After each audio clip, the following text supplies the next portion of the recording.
Hello दोस्तों, नमस्कार। आप सभी का बृहस्पति कोचिंग में स्वागत है। और चलिए दोस्तों, हम लोग पढ़ना शुरू करते हैं। जैसा कि आपको भी पता होगा कि इससे पहले वाली वीडियो में हम लोगों ने क्या पढ़ा है, पादप जगत, उसके कुछ लक्षण देखे हैं जो किताब में दिए हुए थे और हमने उन्हें अच्छे से समझा भी है।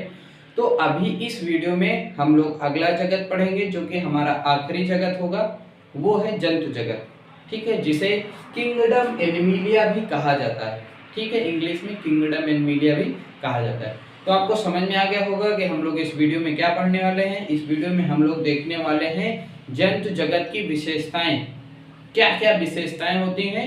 क्योंकि इस लेसन में जो दिया है केवल विशेषताएं दी हुई है। विस्तृत अध्ययन हम लोग करेंगे इसका अध्याय 4 में।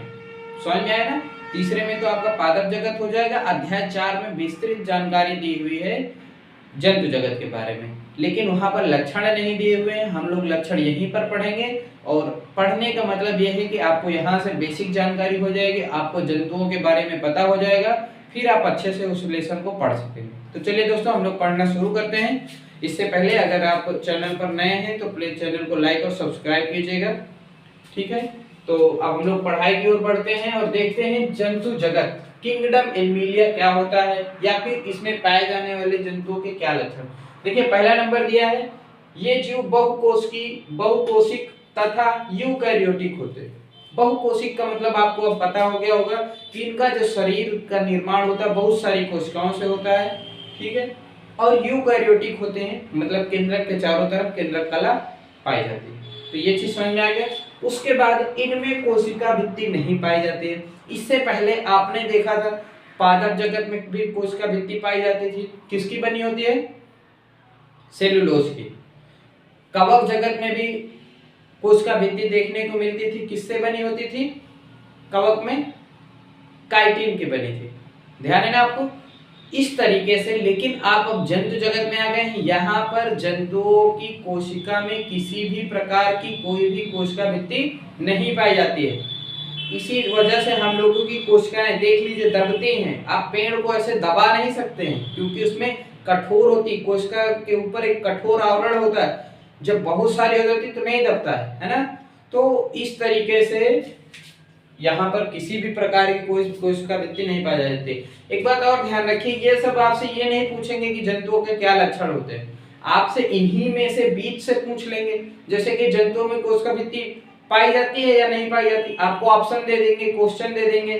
ठीक है, कि इनमें से किसमें कोशिका भित्ति नहीं पाई जाती है। ठीक है, तब आपको अगर ये सब चीज आएंगी तभी आप ये चीज बता पाएंगे। उसके बाद है इनमें संचित भोजन ग्लाइकोजन या वसा के रूप में होता है। देखिए, संचित का मतलब क्या होता है, जैसे हम लोग जब ज्यादा पैसा कमाते हैं या फिर आपके यहाँ पर घर पर देखते होंगे कि जब आप कभी कभी ऐसा होता है कि मम्मी आज रोज 10 रुपया दे रही हैं, आपसे खर्चा हो रहा 6 रुपया, तो आप 4 रुपया क्या करते हैं, बचा के रख लेते हैं, गुल्लक में डाल देते हैं उसको, है कि नहीं। जितना यूज होता है आप खर्चा करते हैं, बाकी बचा के रख देते हैं। उसी तरीके से पौधे, हम यहाँ पर जीवों की बात कर रहे हैं, इसलिए जंतु जो होते हैं जो भोजन करते हैं, मान लीजिए वो भोजन को खाते हैं। ठीक है, खाने के बाद में जो एक्स्ट्रा भोजन होता है, मतलब ज्यादा अगर खा लेते तो वो भोजन क्या होता है कि शरीर में जाके स्टोर हो जाता है। किस रूप में हो जाता है, ग्लाइकोजन के रूप में। ठीक है, फिर जब ग्लाइकोजन की पर्याप्त मात्रा हो जाती है तो फिर वसा के रूप में एकत्रित होना शुरू हो जाता है। तो समझ में आया ना, ग्लाइकोजन या वसा के रूप में। इसीलिए कुछ लोगों को देखते होंगे वो मोटे हो जाते हैं। भाई, आप जरूरत से ज्यादा खाएंगे, ठीक है, जरूरत से ज्यादा खाते हैं तो वो और काम उतना पड़ नहीं रहा, तो शरीर में वो एनर्जी कहाँ जाएगी, वो ग्लाइकोजन या वसा के रूप में इकट्ठा होती जाती है। इसीलिए आदमी मोटे हो जाते हैं। आपको ये भी समझ में आ गया होगा कि आदमी मोटे क्यों हो जाते हैं। समझ में आया ना। और भी कई रीजंस होते हैं, उनको कोई बीमारी भी हो सकती है, ऐसा भी होता है। ये नहीं कहते कि हाँ यही एक रीजन, लेकिन ऐसा होता है ज्यादातर। समझ में आया ना। अगला लक्षण देखते हैं और हम लोग आगे बढ़ते हैं। ये प्रत्यक्ष या अप्रत्यक्ष रूप से भोजन के लिए पौधों पर निर्भर होते हैं। प्रत्यक्ष अप्रत्यक्ष रूप से, प्रत्यक्ष अप्रत्यक्ष समझ रहे हैं माफ कीजिएगा, मतलब डायरेक्ट या इनडायरेक्ट। डायरेक्ट का मतलब क्या होता है, जैसे हमें 10 रुपये की जरूरत है, हमने आपसे मांग लिया भैया हमें, आप जो वीडियो देख रहे हैं आप इस कह रहे हैं कि भैया आप हमें 10 रुपये दे दीजिए, तो ये क्या हो गया, डायरेक्ट हो गया। लेकिन हमें 10 रुपये की जरूरत है और आपके बगल में जो बैठे हम कहें भैया आप जरा उनसे 10 रुपये मांग के हमें दे दीजिए, काम है, तो ये इनडायरेक्ट हो गया कि हमें दूसरे से मिल रहा है लेकिन इनडायरेक्टली। समझ में आ रहा है ना? तो डायरेक्ट इनडायरेक्ट समझ में आ गया। इसका मतलब हम लोग भोजन के लिए किस पर निर्भर रहते हैं, पौधों पर निर्भर रहते हैं, डायरेक्ट या इनडायरेक्ट। जैसे उदाहरण के लिए हम कहते हैं कि आप बिना पौधों के कोई भी बता दीजिए, कोई सा ऐसा भोजन जो जिसमें पौधे ना होते हो।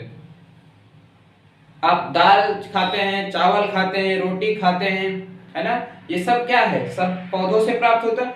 अगर आपने मान लिया, आपके मन में ये आ रहा हो कि हम तो मछली खाते हैं, या फिर अगर मान लो कोई आदमी है जो मछली खाता हो तो वो तो पौधा नहीं है, या फिर आपके मन में ये आ रहा हो कि कोई पक्षी है, मुर्गा है ना, वो मुर्गा खाता है, वो तो पक्षी, वो तो पौधा नहीं है। लेकिन अगर आप ध्यान से देखेंगे तो पौधे, उस मुर्गे को, उस मछली को पोषण कहाँ से मिलता है भाई? उन्हें भी तो जो पोषण दिया जाता है। आप मुर्गे को क्या खिलाते हैं, क्या खाते हुए देखते हैं? कीड़े मकोड़े या फिर दाना खाते हुए देखते हैं। तो वो दाना कहाँ से मिलता है, पौधों से। तो समझ में आया ना, आखिर उनको भी तो, ये इनडायरेक्ट हो गया, ये इनडायरेक्ट हो गया, अप्रत्यक्ष हो गया। समझ में आया ना? तो हम मतलब प्रत्यक्ष अप्रत्यक्ष रूप से पौधों पर ही निर्भर रहते हैं भोजन के लिए। हो सकता है हमें लग रहा हो या ना लग रहा हो, है ना, लेकिन हम अपना भोजन किससे प्राप्त करते हैं, पौधों से ही प्राप्त करते हैं। अगला देखते हैं, ये गतिशील होते हैं। पिछला जगत जो हमने पढ़ा था, कौन सा जगत था, पादप जगत, तो उसमें देखा था कि पौधे स्थिर होते हैं, पौधों में गति नहीं होती, पौधे चल नहीं पाते। एक जगह जो आम का पेड़ है, 10 साल बाद भी वो आम का पेड़ वहीं पर आपको मिलेगा, ना कि चल के आपके घर के पास आ जाएगा। होता है ऐसा? नहीं होता, है ना। एक कहानी थी, एक मुझे याद आ रहा है, कक्षा 4-5 में थी एक, उसमें था कि एक कवि ने लिखा था, अगर पेड़ भी चलते होते कितने मजे हमारे होते, है ना, बांध तने में उनके रस्सी, चाहे जहां कहीं ले जाते, कहीं अचानक धूप सताती, उनके नीचे हम छिप जाते, है ना। कल्पना की गई है लेकिन वास्तव में पौधे चलते नहीं हैं, लेकिन जंतुओं में ये गति पाई जाती है। जंतु, आप हमें अभी थोड़ी देर यहाँ देख रहे हैं, हो सकता है हम अभी थोड़ी देर बाद कहीं और चले जाएंगे। तो ये चीज होता है, जितने भी जंतु होंगे उन सभी में गति पाई जाती है, वे चलते हैं, गतिशील होते हैं। ये चीज समझ में आ गया होगा आपको। अगला लक्षण देखते हैं, अगला लक्षण दिया हुआ है हमारा, ये जंतु समभोजी होते हैं। जंतु समभोजी का मतलब क्या होता है, होलोजोइक, इंग्लिश में इसे होलोजोइक बोल लेते हैं, ठीक है। होलोजोइक का मतलब क्या होता है कि वे जीव जो भोजन को ठोस रूप में ग्रहण करते हैं उन्हें जंतु समभोजी कहते हैं। समझ में आया?